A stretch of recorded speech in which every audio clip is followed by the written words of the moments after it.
Los 30 derechos humanos de la Carta Internacional de Derechos Humanos cierran con dos declaratorias. El derecho número 30 dice: nadie puede arrebatar tus derechos. Y el 29 dice: todos tenemos responsabilidad sobre los derechos de los otros.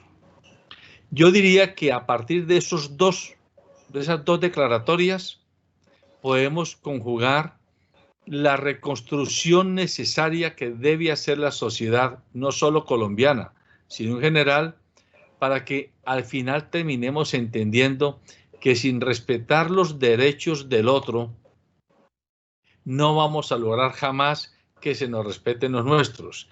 Y sin intentar, si nosotros seguimos intentando arrebatarle los derechos al otro, y aquí me refiero a esos políticos venales, a esos codiciosos que ni siquiera se pueden llamar empresarios, sino simplemente seres codiciosos que porque sí, quieren quitarle la tierra a la gente, quieren quitarle el trabajo a la gente, quieren quitarle el agua a la gente, quieren quitarle el páramo a la gente, porque tienen tanta plata que no alcanzan a vivir 100 vidas para agotarla, pero lo hacen.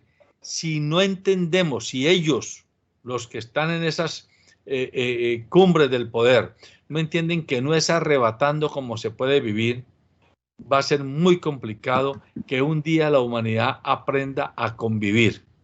Porque no es lo mismo vivir con que convivir. Vivir con, uno vive con, hasta con la basura. Uno vive con los malos olores. Uno vive con la polución. Pero convivir implica conexión, implica compasión, implica comunicación, comunión, implica por lo tanto solidaridad. Y eso es quizá lo que le falta hoy por hoy a la humanidad, a esta conciencia ética universal. Es hora de que yo invito a los educadores, hombres y mujeres como Carmen. Los educadores tienen que apartarse del currículo oficial. Tienen que hacer una gran revolución al interior de la escuela, al interior de la universidad, al interior del instituto técnico. Tienen que crear sus propios currículos de formación universal, o formación universal en derechos humanos, en derechos de la naturaleza, en derechos holísticos. Tienen que tener la capacidad, los educadores, de sensibilizar a los niños y a las niñas, a los jóvenes. Porque es que si el niño y el joven están sensibilizados, va a ser fácil que el adulto lo comprenda y lo defienda. Pero si no nos lo dieron desde la escuela y desde la casa, para el adulto eso le pasa por un oído y le sale por el otro. Es así. Por eso somos tan indiferentes. Por eso lo que decía Carmen, vamos al río y vemos unas volquetas, unos tipos lavando una volqueta en el río y simplemente nos quedamos mirándolos. Pero si tuviéramos un poquito más de sensibilidad, iríamos donde el de la volqueta y casi que le exigiríamos que se vaya porque está arrebatándonos los derechos humanos.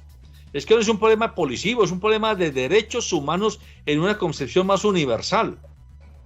O vemos a alguien talando bosques y nos quedamos mirándolos. No, tendríamos que ir en manada todos. O vemos el humedal del Cortijo aquí en Cali. Un alcalde hace una alcaldada y detrás de él nadie revira. Y los pocos que reviran son vistos como sapos, como complicados, como gente malucas, fastidiosas. Pero en cambio, si nos montara un kiosco con tomada de aguardiente y cerveza en mitad, lo veríamos como el mejor de los alcaldes del mundo. Por favor, eso es ignorancia. Eso es falta de sensibilidad. Entonces los derechos humanos tienen que verse mucho más allá de la policía y del juez, aunque al final es el juez el que con su comprensión y su formación tendrá los elementos de juicio para defender holísticamente los derechos de todos y de todas, o para, como decía Berenice, acabar de meternos el dedo sin pudor porque se alinean de mano del poder. Un juez y un fiscal no deben alinearse en función de ningún poder. El fiscal tiene que averiguar, indagar, investigar, pero no en función de un poder o de otro, en función del hecho. Y un juez tiene que ceñirse estrictamente al concepto o a la noción humana que tenemos de justicia y no a la justicia parcializada de uno o de otro bando en conflicto.